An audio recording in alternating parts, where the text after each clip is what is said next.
老板，忙着呢，来一个。啊，不要，谢谢。跟您打听一下，这水泥厂的老板今天来了吗？你说的是哪个老板啊？宋青松，宋老板啊。他来没来我不晓得哈。你个车停的不对头，你要不修车你都落起走，要不要得？修车，来就是修车的，你看都刮成什么样了？你给探探伤，开个价。啊，停得刚刚好。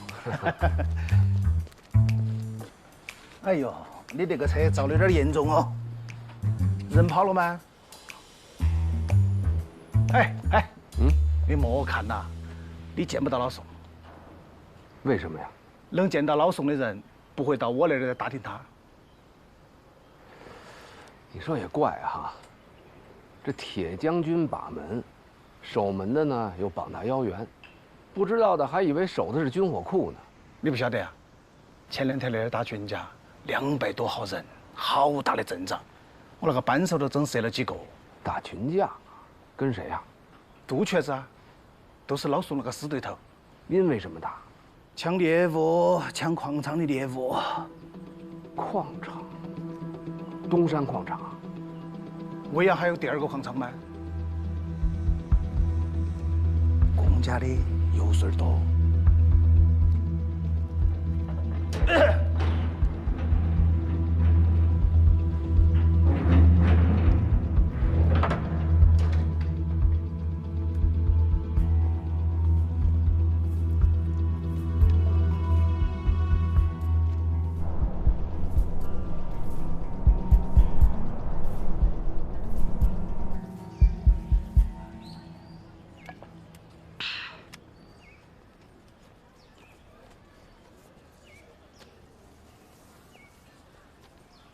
冉叔叔，地下迷宫查完了，接下来该查楼上的迷宫了吧？楼上要换一种查法，换一种？用特雷莫算法。雷姆是雷公电母吗？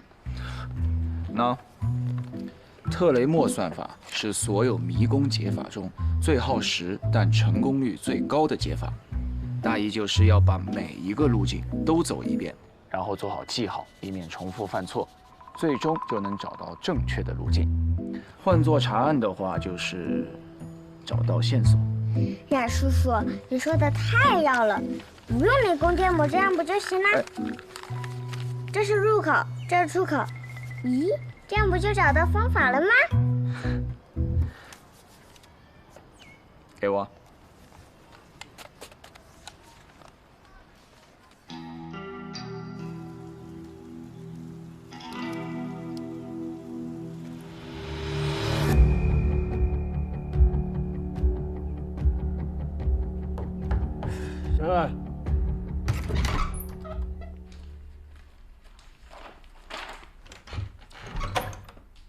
宋总，你听我解释，昨天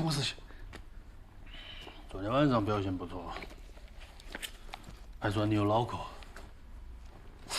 啊，这个是奖励。上次这是我应该做的，应该做的拿到。谢谢啊。哎。袁龙里被盗的10几万财物，你啥子时候还回来？马上还回来，马上还回来。把那个女的尸体埋在哪儿了？昨天我出来以后就到警察跟着去了，我现在就把尸体挖回来。哪个喊你挖回来？你瓜的是？那我不把尸体挖回来，我烧掉、毁掉、熔掉，给老子就地处理掉。好。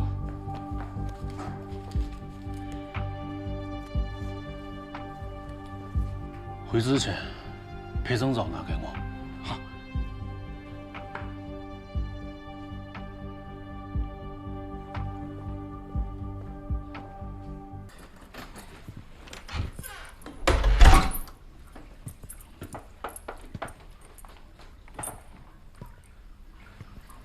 嘿，赶得早不如赶得巧啊！妈呀！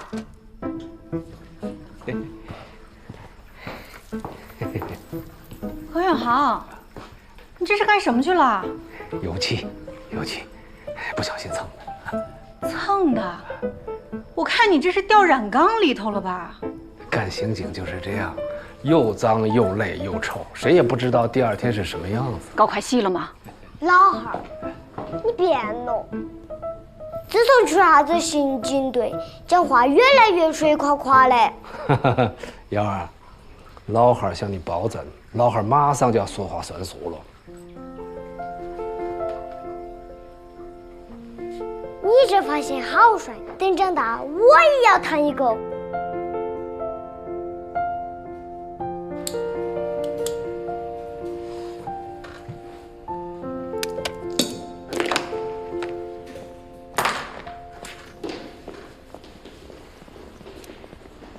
赵队长，徐队长，周队，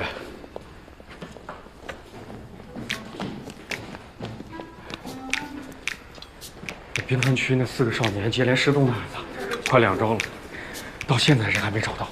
那网上的消息啊，传得乱七八糟的，搞得外头啊人心惶惶的。我听邹局说，我知道，邹局给我打电话了，让咱们配合市局协查。邹局啊，这样的你负责啊。好嘞，给辖区内的几个派出所打电话，让他们也动起来。没问题，都是老熟人，随叫随到。重要线索随时汇报。明白，赵队。哎，赵队，早呀！啊，走。哎，赵队，您看我之前提交的那份报告，您什么时候方便批一下？什么报告？就是申请调外勤的。小何呀，外勤工作呢，又苦又累又危险。赵队，我不怕，我学6年刑侦，出勤查案就是我的专长。你呀，你要是在照顾你爸这方面也像现在这么积极就好了。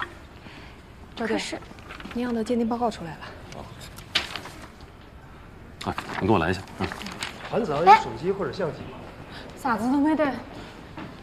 元龙里这个地方也没啥好玩的，去的人呢，无非就是拍拍照片、拍拍视频。您孩子没有手机、没有相机，不太可能去那儿。你这样，你先回去等等啊，没准孩子就是逃课出去玩去了。不可能的事情呐！今天早晨我遇到个老神仙，他跟我说的，昂昂啊，他肯定是在元龙里。哪儿来的老神仙啊？都是骗人的啊！老神仙啷可能骗人嘛？他答应了我要帮我一起找娃儿的。大姐，你说的老神仙长啥子样子？他差不多那么高嘛，然后穿个花衬衣，背了个包包。他跟我说元龙里丢了的那些娃儿的，都是他找到起的。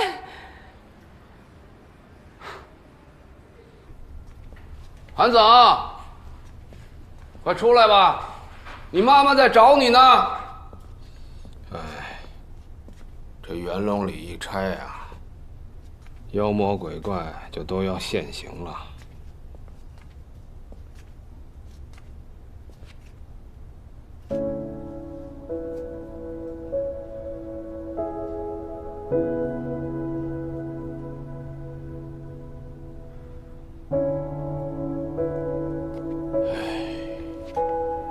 你说，如果当年你没去北京的话，你们俩会不会？不会，也没有如果。我一直挺纳闷的，当年你们俩多般配啊，后来到底发生什么事了？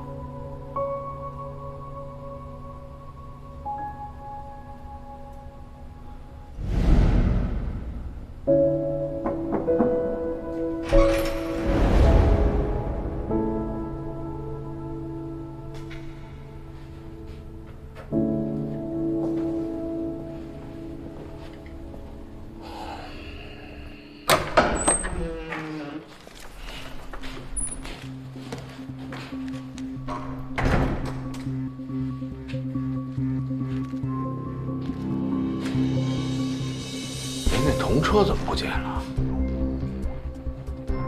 什么童车？您是不是记错了？不可能啊！这童车卡的门，我亲手拿下来的呀。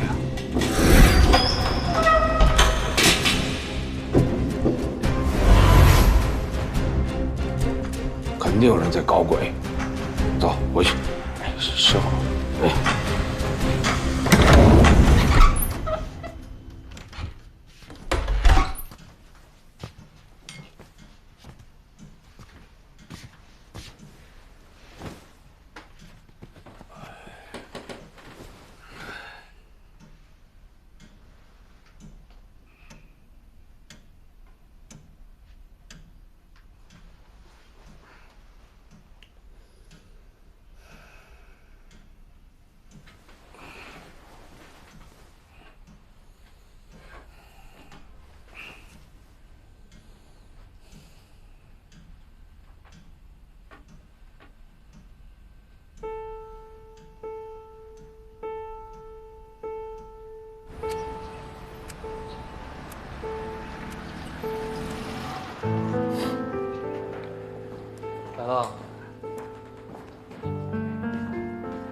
你怎么来了？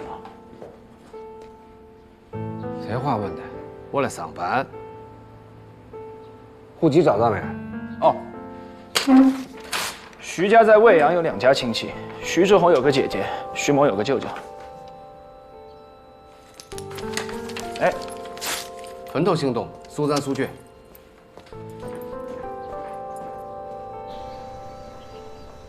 我没这个地位，也没这个子女。这徐萌跟你借钱也是为了给他爸治病吧？说句难听的，就我弟这个病坨坨，活得比死了还遭罪。好了，好，谢谢。好，慢走啊。他没本事还钱，就专门来磨我。你看我这个屋头像啥样子？那你最后一次见到他们俩？去年有天半夜，他突然发病，萌萌背着他来找我借钱。娘娘，开门！娘娘，娘娘，娘娘，娘娘，娘娘，我老汉儿不行了。慢点，慢点。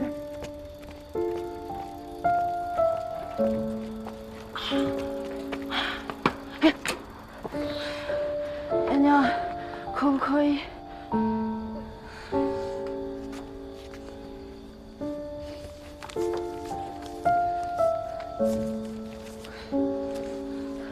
谢谢娘娘。嬷嬷，娘娘最近打算搬到外地去。你要搬到哪儿去啊？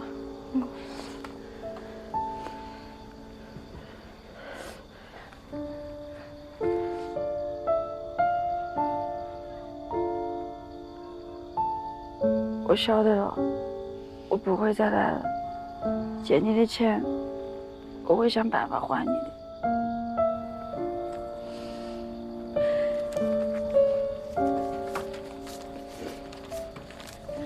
拿走，快去医院。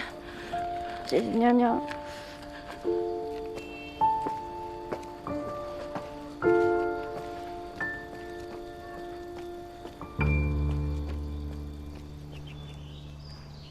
也是个孝顺孩子。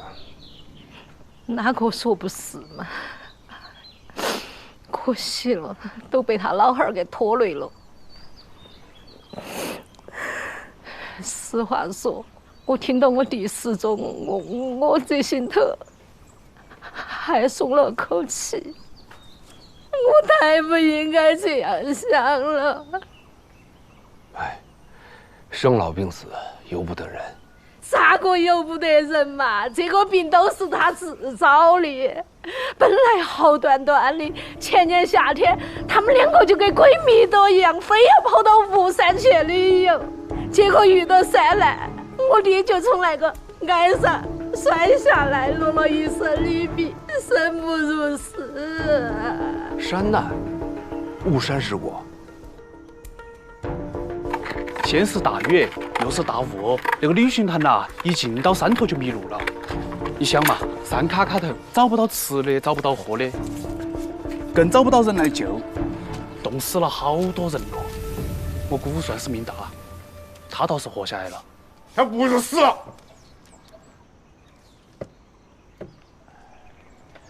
徐志宏就是因为这个落下的病根。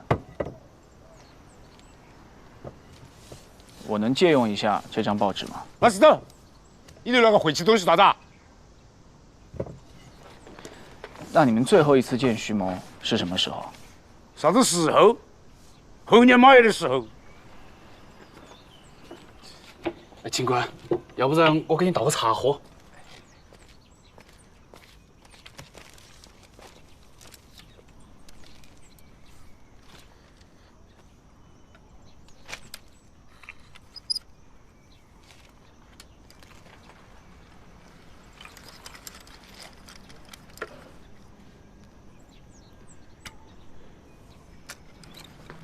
你屋头有人做那个？我自己喜欢。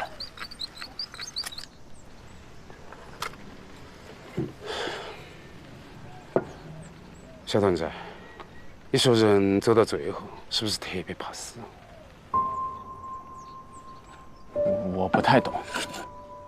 就是我姐夫，气都倒不上来了，活起比死了都还受罪，为啥子非要给他治病续命嘛？去年冬天我都跟徐家断绝关系了，父女俩为了续那口气，坑蒙拐骗，卖身三赔。有这样的亲戚啊，谁碰到谁倒霉。你莫恁个说萌萌哎！我要不说嘛，徐某没有坑过你们。你结婚你彩礼钱，你借给他，他说他马上还，他还了没得？你结婚对象是啷个散的？你信得买数吗？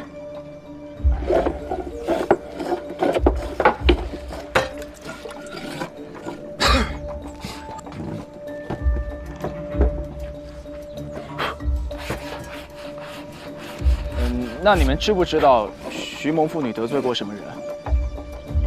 也就是高利贷了。我姑父算是个好人，姑父一个人把萌萌拉扯大，他也不容易啊。这么说，徐志宏是个慈父。慈父？我瓷器哦！现在都那个样了还不死？我看他是个宝气。老汉儿。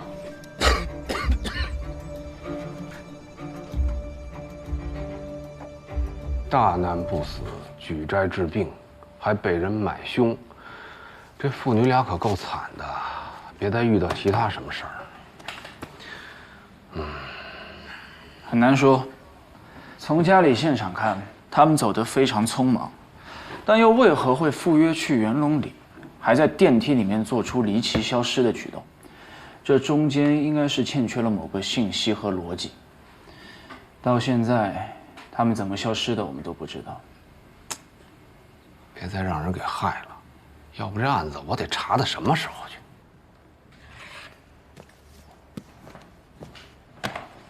我去一趟小灰狼说的录像厅走一趟，看看能不能查出点买凶人的线索。我觉得吧，应该先从高利贷这条线下手。昨天那个金满山知情不报，一看肚子里就有鬼，就应该突击一下子给他震出来。那你去找金满山，我去录像厅。这录像厅三教九流，什么人都有，别一嗓子都给喊跑了。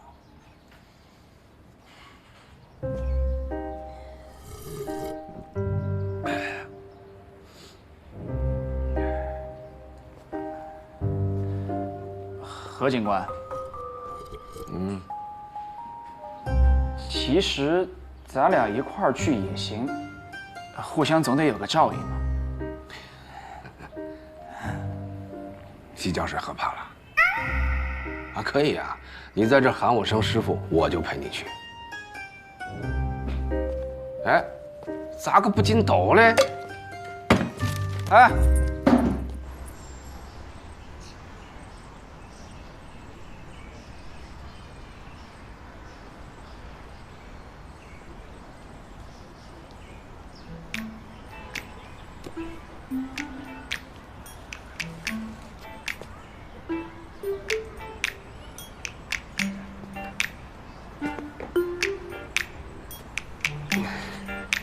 两位，里头请。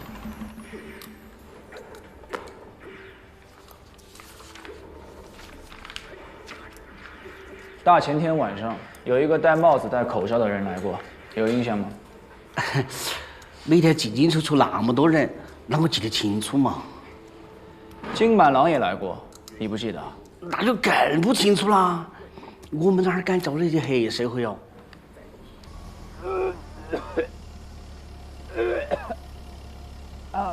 还没上班就先吐为敬啊！第一天上班的娃娃，没退完刺的黄瓜。我这是晕车，您开得太快了。小刘啊，吐完了过来啊，我跟你说几句话。过来啊，跟你说几句话。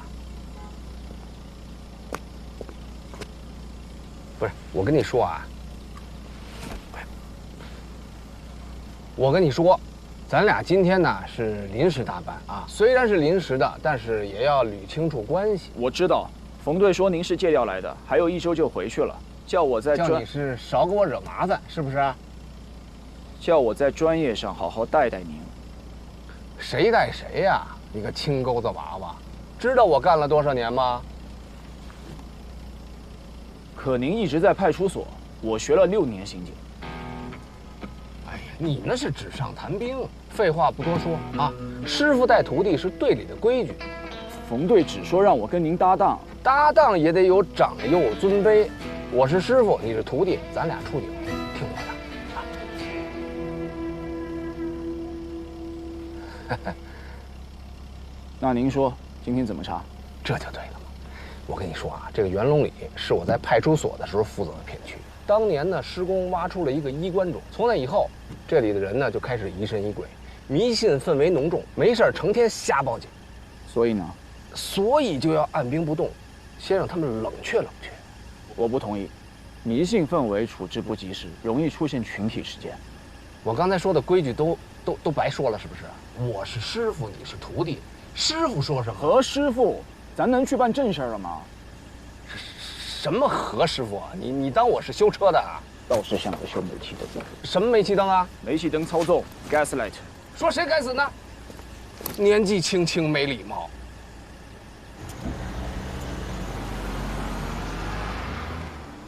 就在刚刚，元龙里出了个大事，晓得啥大事？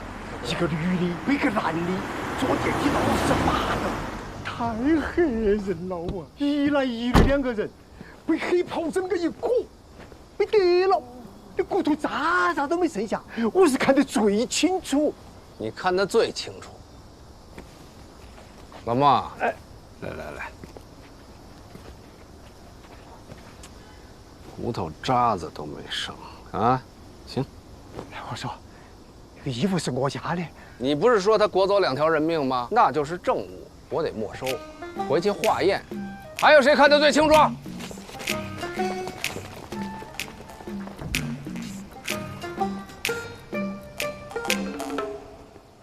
风吹草动就报警，炸糊多少回了？你们2个，一个居委会，一个保安队，不平息迷信谣言，还助长犯罪，报假警是违法的，知道吗？晓得。无受害人，无加害人，无家属报警，立案依据不充分。再说了，这派出所都来人了，来吧，把字签上吧。再有1个礼拜，我这借调就结束了，能明白我意思吗？啊，关键节点啊，鸡毛蒜皮的事儿别去刑警队找我，背了案子走不脱。钱了。我钱到哪儿？这个小同志是？小刘啊，这是我徒弟，刚毕业，刚来上班，人生地不熟的，以后你们多关照。您好，我姓冉，冉冉升起的冉。还有，我不是他。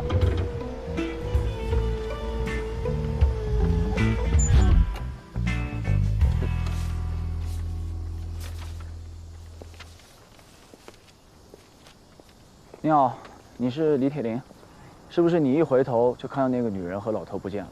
是噻，那个女的穿个白裙子蓝皮鞋，哎，一下就没得了。想知道他们怎么消失的吗？你把赶3轮的过程再演一遍，演完回头看我。晓得。哎，那点不得停车，走噻，走噻！鬼老子你放手！真的我。哎，没得了，不是没得了。这儿呢。都以为进门必走大路，他们却贴墙根，避开了视线。这就叫心理盲区。你们看着我再走一遍啊！哎，这把戏都给戳穿了，还在这瞎折腾什么呢？这叫沉浸式体验。国外探案案例都有说，把自己想象成别人，还原其行为动作。什么体验？泡水体验？从这儿到那栋楼，走大路更近吧？他们为什么会舍近求远呢？哎，你跟我来。哎，不是，我们去哪儿啊？收队了，人家没找刑警。冯队接电话让我们来看看情况，我们楼都没上，也太没责任心了吧？什么叫没责任心呀？报假警才叫没责任心呢，而且还浪费警力。两位警官，是我们小题大做了，你们请回嘛，我去跟区所说一下。等等，区所？哪个区所？区大海？对啊，我都是报了个110，区所就来了。他在楼里呢。嗯，我去看看。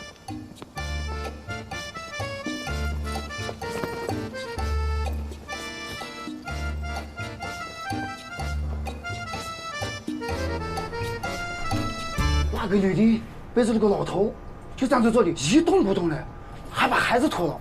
除了拖鞋还干什么？还看到这个，哎，有法子，有法子，有法子。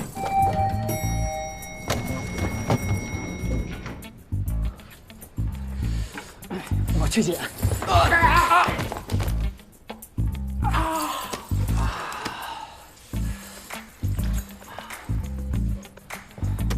毛毛躁躁，快点！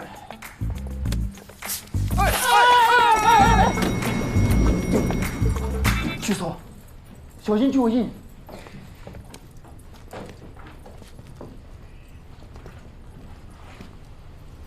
哼，什么玩意儿？韩寒，你个龟儿子啷个来了来？哎，小韩，收活，瞎忙活什么呢？收队。我让你们收了吗？干活。这踩得乱七八糟的，这是勘察现场啊，还是破坏现场啊？嘿，谁说我在勘察现场？我在找人，干活。我看谁干。麻烦让一下，挡到痕迹了。看见了吗？刑警都在干活呢，干活！哎，我说你小子。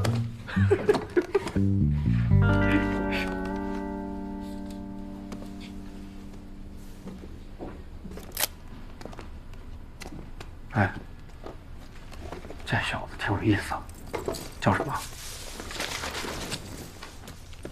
我徒弟冉方旭，公安大的高材生。公安大？嗯。你徒弟？不是我徒弟，我能给带这儿来吗？羡慕吧？想不想去刑警队？要不我替你跟冯队说说去，公安大的徒弟也归你，安不安逸？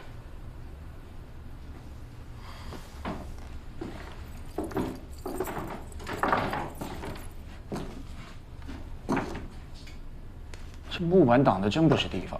哎，这个还是你师傅在派出所扫黄的时候亲手拆的呢。嗯。借用一下。他不是我师傅。哎。你个龟儿子！马强，哎，开门。啊，好。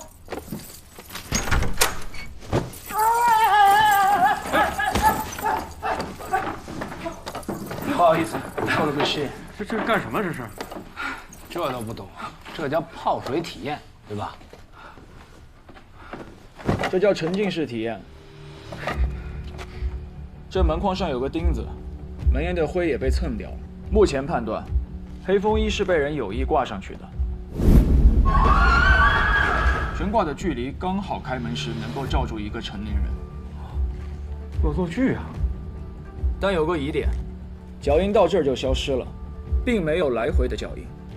那边都让曲大海他们踩成鸡汤了，还怎么查脚印？尘灰有厚度，新脚印、旧脚印也是有空隙的。还是方旭同志有责任心，查得清，问得勤。哎，不像某些人啊，脑壳装豆花，一板一花。你才是脑壳装豆花！哎，去。哎，底盘这么不稳，怎么当刑警啊？37码的脚，背个老头能从小区外走这么远，这个女人体力还不错。哎，这也就是你们公安大基础课程吧？基础课不教生活常识。你小子！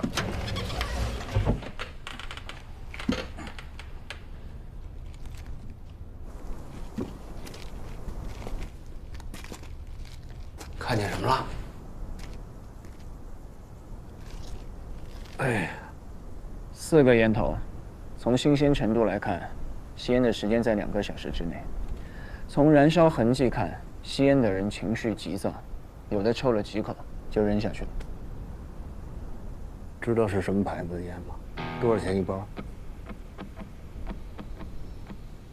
？3杆花一吸，老板标配20块一包。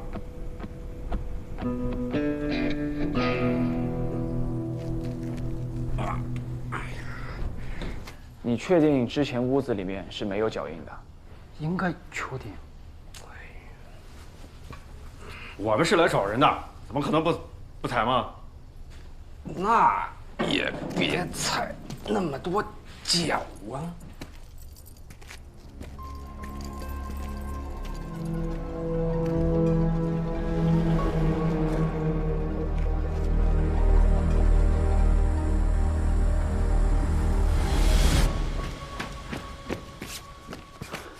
何总，徐总，别着急，慢慢说。啊，所有的房间我都检查过了，没有人。监控录像我也看了，也没回电梯啊。这2个大活人，那不可能凭空就消失了，他得有个去处啊。楼梯的2边门外也都是锁着呀，还能去哪儿？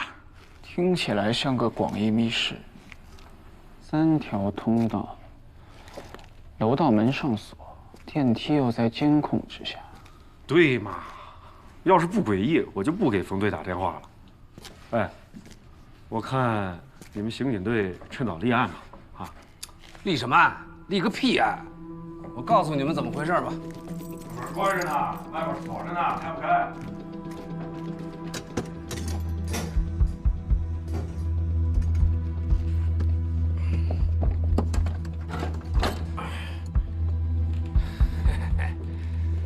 看见了没有啊？这2个人就是这么出去的，这门就没锁，还立案，这就是个恶作剧，知道吧？何警官，不是的，这个楼道还有这个窗户，还有那个锁，锁怎么锁？不是在？哎！钥匙钥匙，不要让！快去！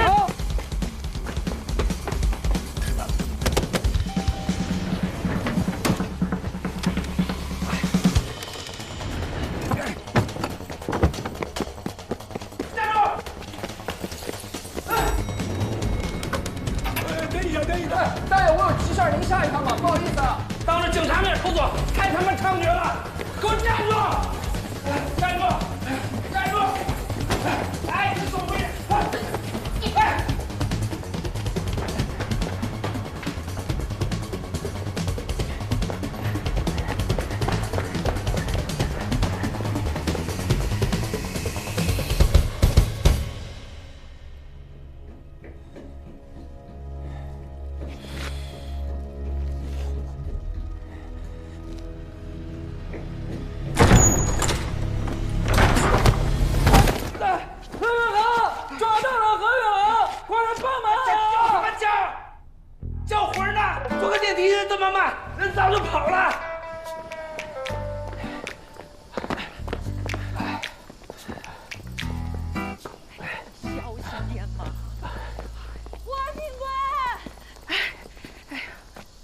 霍警官，这楼里头有坏人，把爸爸黑到了。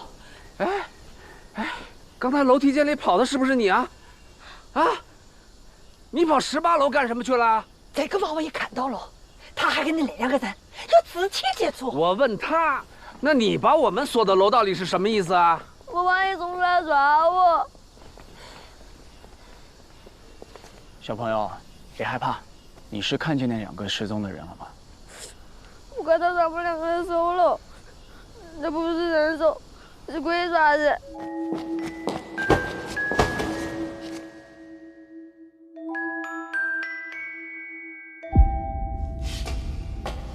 鬼爪子？是不是又是你跟他说的鬼爪子呀？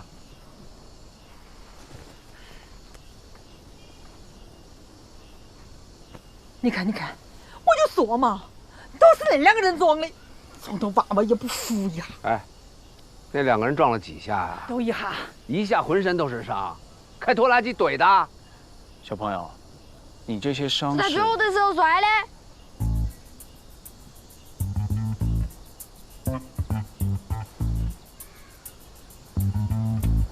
何警官，你听我说，锁是我们检查的时候挂上去的。我不管谁挂上去，我就问他是不是没锁上。是没锁上。啊，那没锁上，那2个人是不是从那门就可以走出去啊？好像是哦。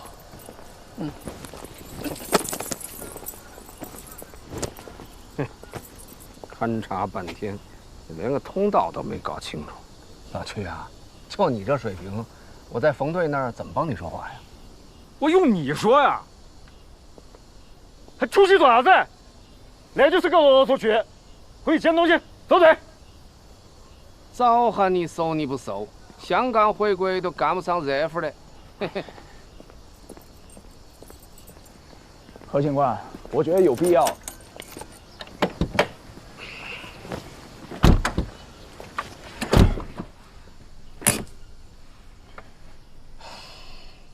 说吧，你觉得有什么必要？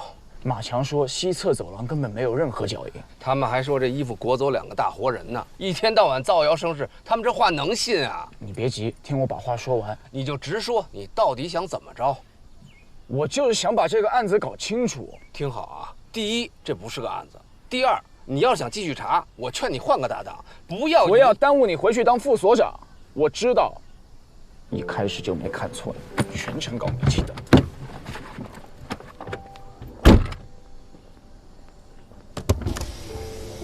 哎，你刚才是不是骂我呢？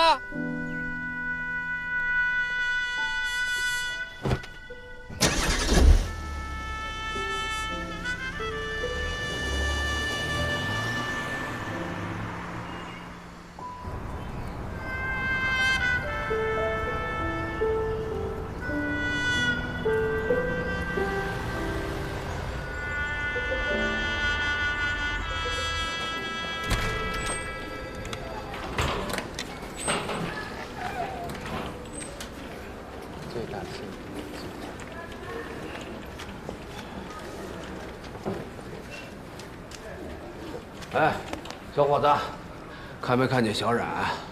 小冉？什么小冉？冉冉升起的冉啊！你新来的吧？恒恒，吵啥子吵嘛？没看都在工作嘛。我在找小冉。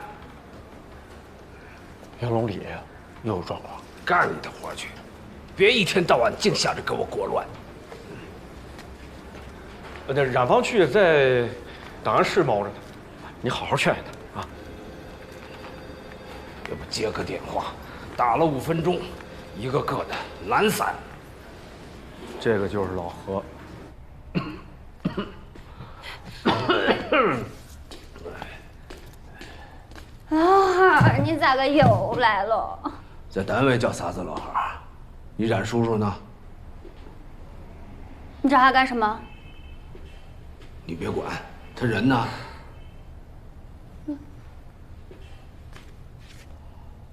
哦，吃了睡，睡了吃，一点精神头都没有。谁天天待在这里不犯迷糊啊？有本事你把我调到外勤去！冉方旭，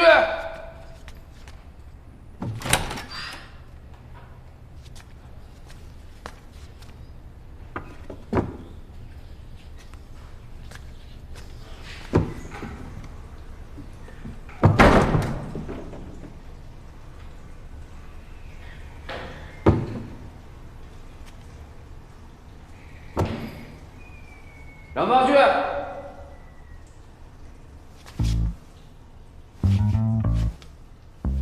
冉方旭，你以为你站在马桶上我就看不见你吗？出来，我们开。师傅，我拉肚子了，上吐下泻，我哪儿也去不了。你是鸵鸟吗？站着拉稀，给我出来！老子给你数3下，数到300我也不出来。你等着。1，你要干啥，师傅？师傅，3。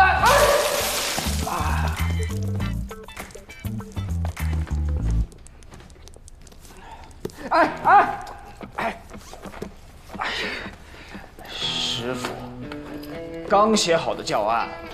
嘿，你那些啊，都是纸上谈兵的废话啊！我呢，有个事关乎我的名声。您啥名声？路上说。哎，师傅，我还有工作呢。呸，那也叫工作。有些人啊，天天想去干外勤；有些人啊，就想赖在档案室，没一个让我省心的。哎，你又影响谁呢？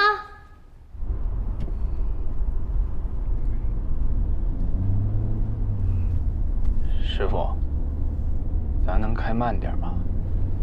慢点儿。想当年咱俩头一次出警的时候，我油门踩快了一点儿，你就吓得屁滚尿流。我那是晕车。再说了，您开快车也不是赶着查案的。放屁！说的我好像多没责任心似的。反正咱俩第一次搭档，我姓啥您都没记住。我怎么就？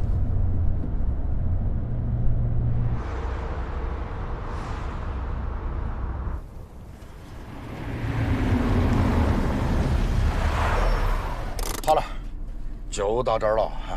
那个地方我不敢开过去，邪得很。你去。哎，好。下车。啊。您没告诉我来元龙里啊？废话，我要是告诉你，你还来吗？赶紧下车。我就回来出个差，再待1周就回去了。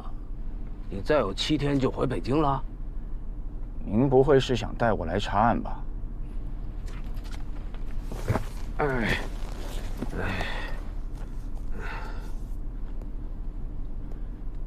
这个孩子叫韩子昂，失踪还不到48小时，还没立案。我从家长那儿了解了些情况，觉得这事儿没那么简单，就答应帮他们找人。你师傅这些年找人那是有一手，人送美名，老神仙。既然事情不简单，就应该交给警方处理。都说了还没厉害，我现在就是个热心市民，帮忙找孩子。你来都来了，高低帮我一把，这招牌不能砸。师傅，我现在就是个教书的，您也退休了，咱都不适合查案了，还是走吧。哎呀，你别跟我废话。那18年前我也想7天以后拍屁股走人，是哪个小王八蛋说我没有责任心的啊？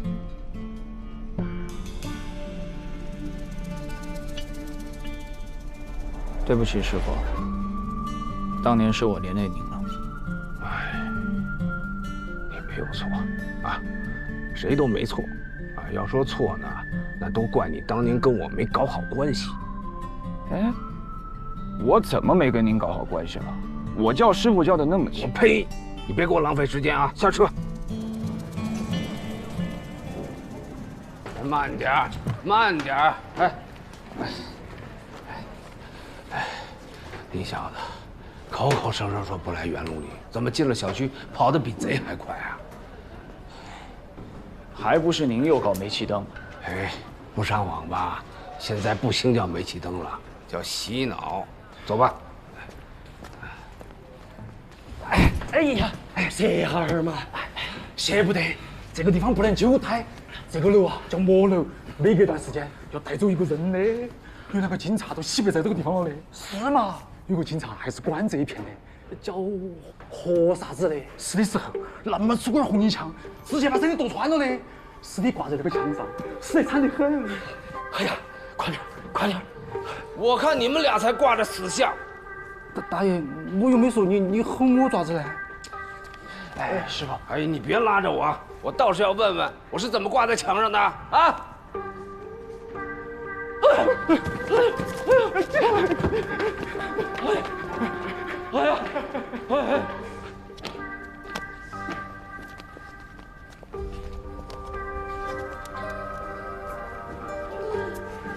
师傅，这元龙里早就有封建迷信氛围，您又不是不知道，何必较这个劲儿呢？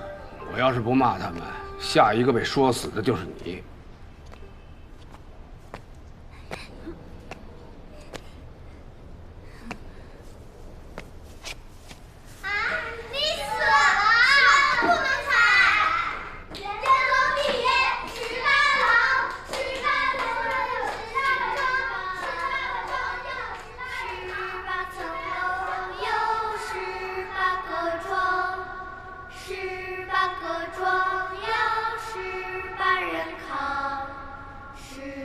这歌谣现在还唱吗？要不是当年你坚持把这案子查下去，这所谓的魔楼不定收多少颗人头呢。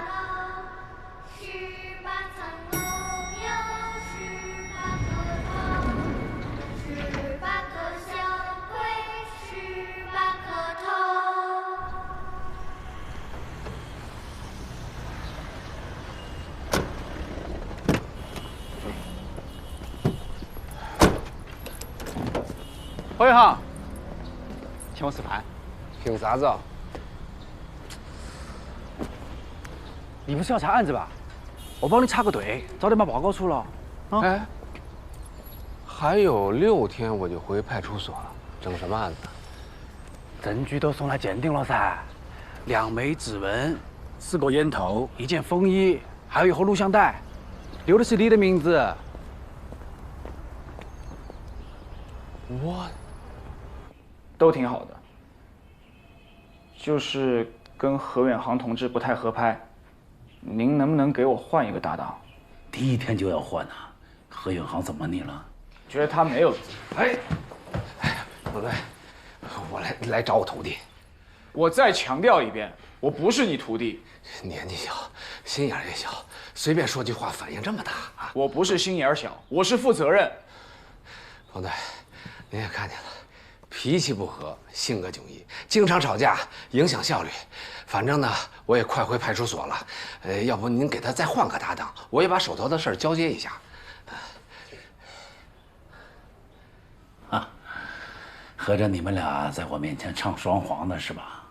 啊，说吧，你们查案需要什么支持啊？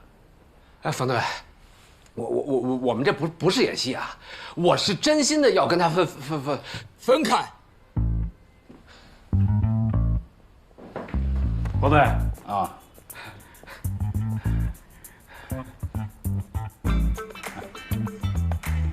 冯队，哎，元龙里那个丢人的案子，有群众过来反映一下情况。哎，反映什么？何元航，注意态度。你们警方是没得觉得咋个，但小区里面传的凶啊！有人说失踪的2个人是黑白无常，那个楼就是他们的食堂。还有人到处传唱啥子元龙里18楼，18个小鬼，18个头，鬼扯！肯定是哪个在那里鬼话连篇。冯队，那元龙里当年动工的时候呢，确实挖出过1口棺材，但那是3国时期的衣冠冢，里面根本没人。像这样的事，让居委会反一反迷信就好了，何必让刑警队出面呢？但问题是，元龙的构成比较复杂，里面住的啥子人都有。昨天有人离奇失踪，现在又传出这样的歌谣，搞得大家是人心惶惶，还请公安查清真相。何元航，昨天那个案子到底咋回事啊？曲大海已经给定性了，就是桩恶作剧。那根本就不是恶作剧。冯队，我昨晚走访了目击者，证实了3件事情：第一，走廊深处根本没发现脚印；第二，那把锁是保安挂上的；第三，楼道门的玻璃是梁老伯打碎的。所以，何警官昨天说的离场路径根本就不存在。那2个人的消失依旧是个谜。说得好，方旭同志说的对，领导说的对，小问题不重视，往往会发展成大问题的。人言可悲噻。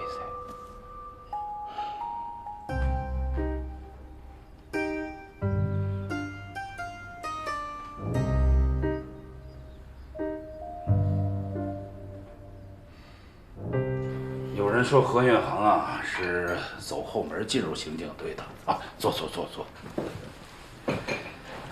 其实呢，他是我千挑万选才借调过来的。冯队，何远航虽然不是科班出身，但是在他那管辖片区内啊，常年的破案率最高。这说明什么呢？这说明在他身上有你我看不到的长处。他在有些方面啊会帮你不少。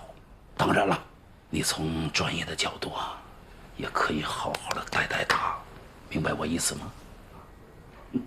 冯队啊，那元龙里的案子还是你们2个一起跟。我说你先忙，我先走了啊。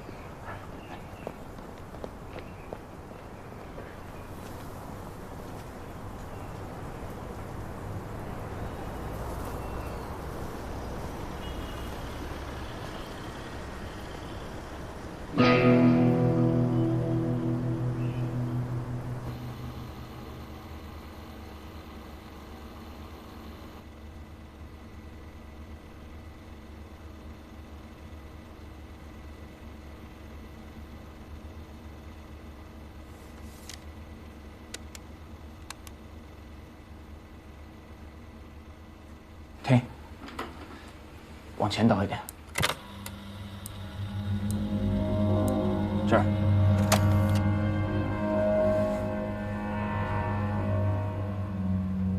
好像是根烟哦。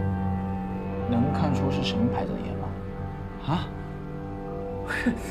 那看不出来哦，看不出来，看不出来。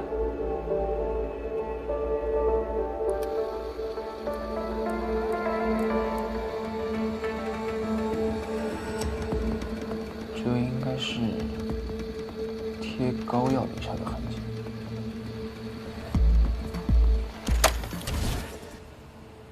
你爪子嘛？我签字了嘛，你就给鉴定？你们技术科最近是不是饭不管饱啊？哎，何远航没看完呢。光看有个屁用？哎，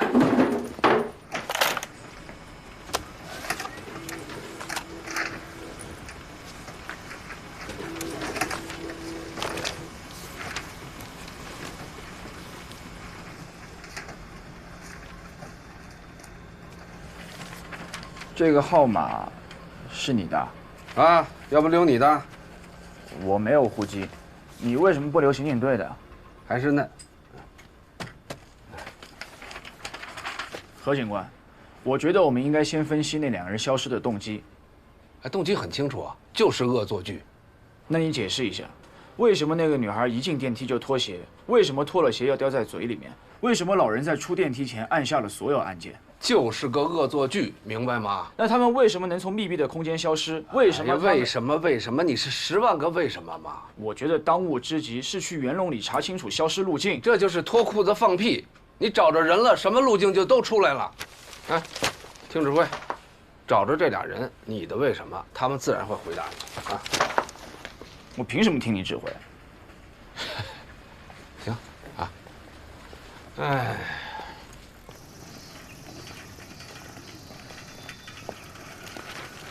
哎，等会儿，你看见那几个骑火三轮的没有？这样，咱们俩打个赌好不好？你过去，如果你能打听出他们姓什么叫什么，以后我都听你的；要是你打听不出来，那你就得听我的，怎么样？我不赌。你不是要查路径吗？我记得那两个人就是坐火三轮来的吧？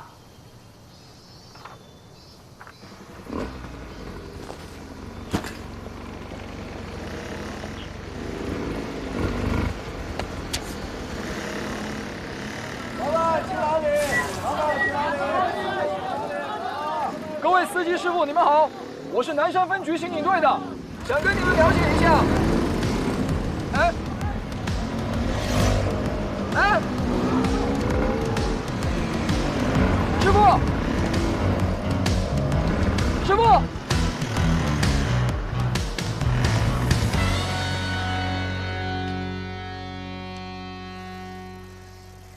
明白为什么不留警局的电话了吗？穿得跟钦差下乡似的，皮鞋西裤方便抓人吗？